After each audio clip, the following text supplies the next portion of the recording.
가톨릭 성경 읽기 쓰기 10분 54일차입니다. 성부와 성자와 성령의 이름으로 아멘. 말씀은 바로 네 곁에 있고 네 입에 있고 네 마음에 있다. 주님 성령의 빛으로 저희 눈을 여시어 주님의 길을 보게 하시고 저희 귀를 여시어 생명의 말씀을 듣게 하소서. 아멘. 성부와 성자와 성령의 이름으로 아멘.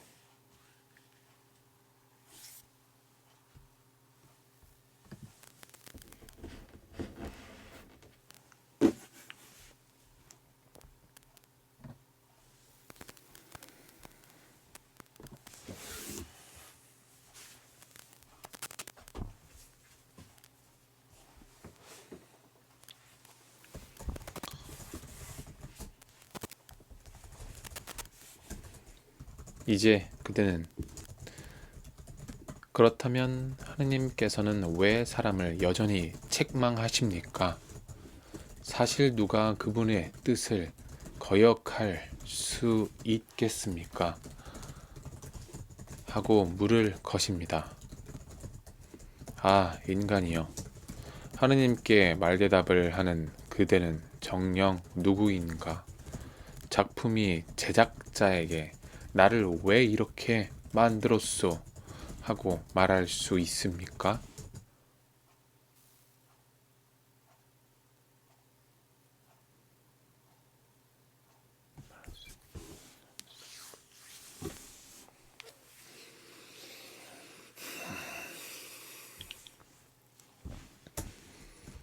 또는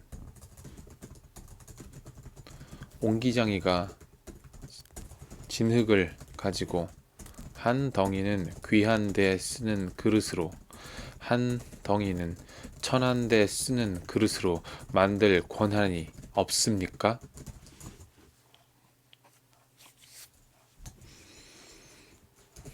하나님께서 당신의 진노를 보이시고 당신의 힘을 알리기를 원하시면서 또 멸망하게 되어 있는 진노의 그릇들을 큰 은혜로 참아주셨다면, 그리고 영광을 받도록 미리 마련하신 자비의 그릇들에게 당신의 풍성한 영광을 알리려고 그리 하셨다면 무엇이라고 대답하렵니까?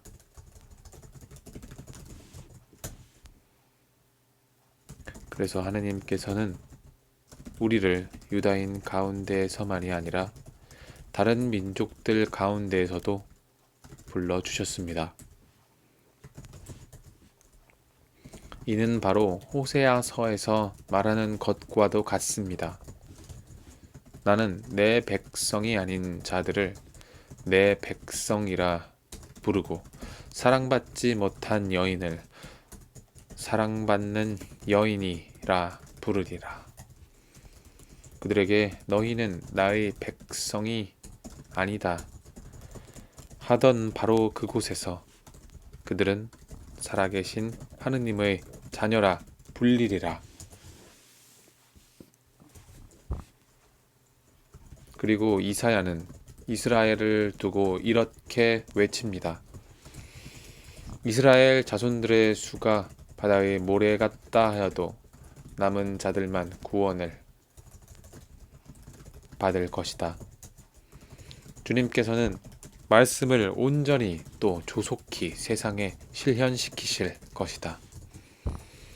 이는 또 이사야가 예언한 그대로입니다.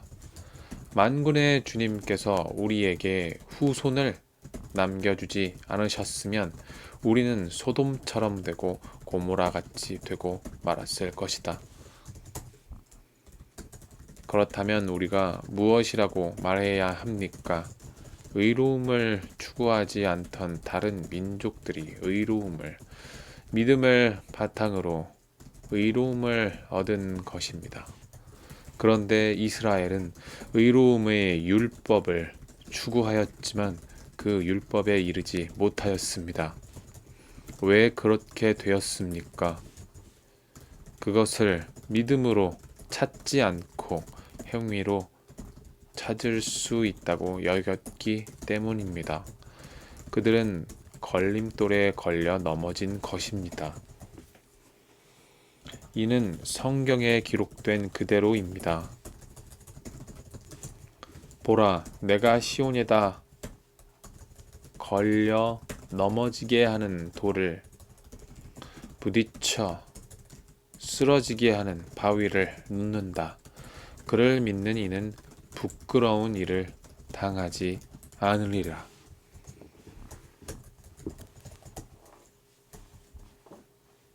형제 여러분, 내 마음의 소원, 그리고 내가 그들을 위하여 하느님께 바치는 기도는 그들이 구원을 받게 하려는 것입니다.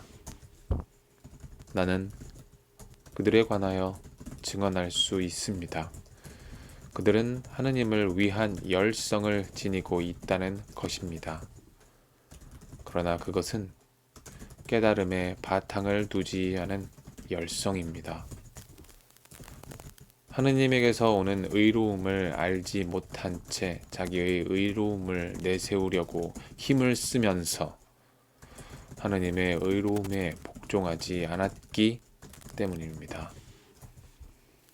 사실 그리스도는 율법의 끝이십니다. 믿는 이는 누구나 의로움을 얻게 하려는 것입니다. 모세는 율법에서 오는 의로움에 관하여 이렇게 기록하고 있습니다. 그것들을 실천하는 이는 그것들로 살 것이다. 그러나 믿음에서 오는 의로움은 이렇게 말합니다. 너는 누가 하늘로 올라가리요? 하고 마음속으로 생각해서는 안 된다. 이 말씀은 그리스도를 모시고 내려오라는 것입니다. 또 말합니다. 누가 지하로 내려가리요?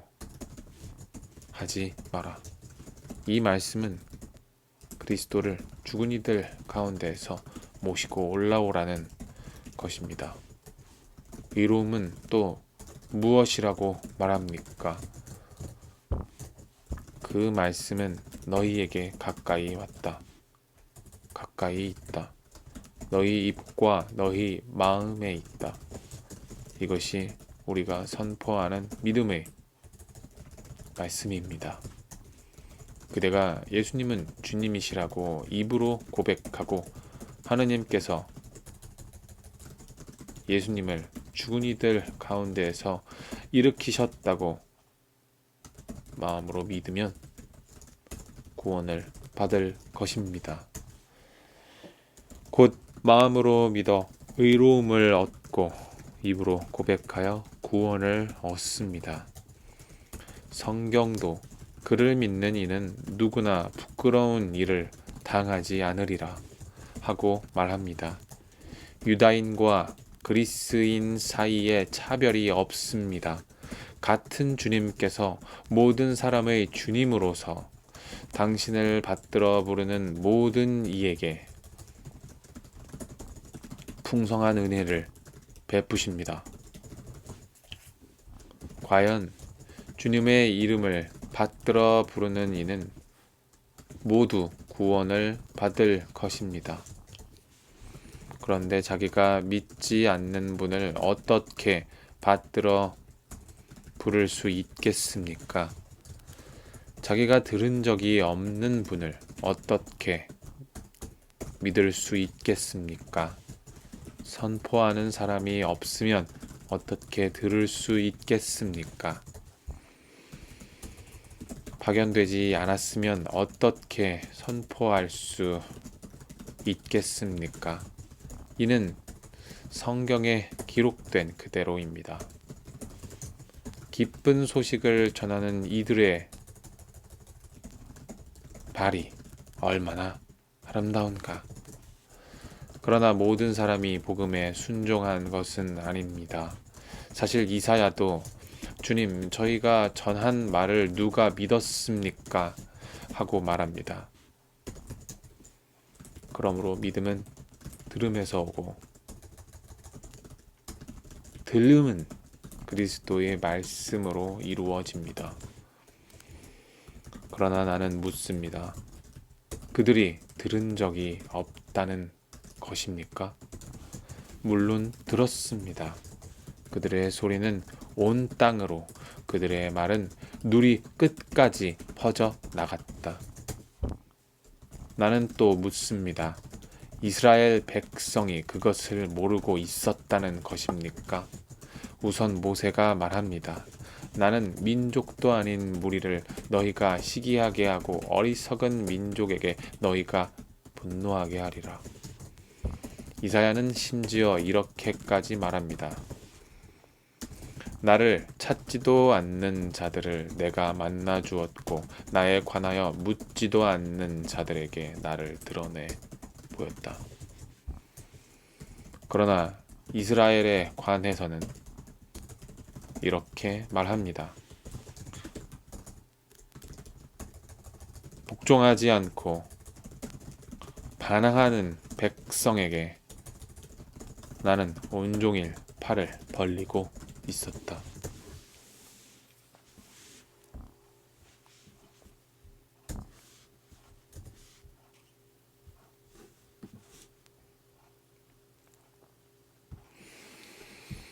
성부와 성자와 성령의 이름으로 아멘. 말씀은 내 발의 등불이요 나의 길에 비추옵니다.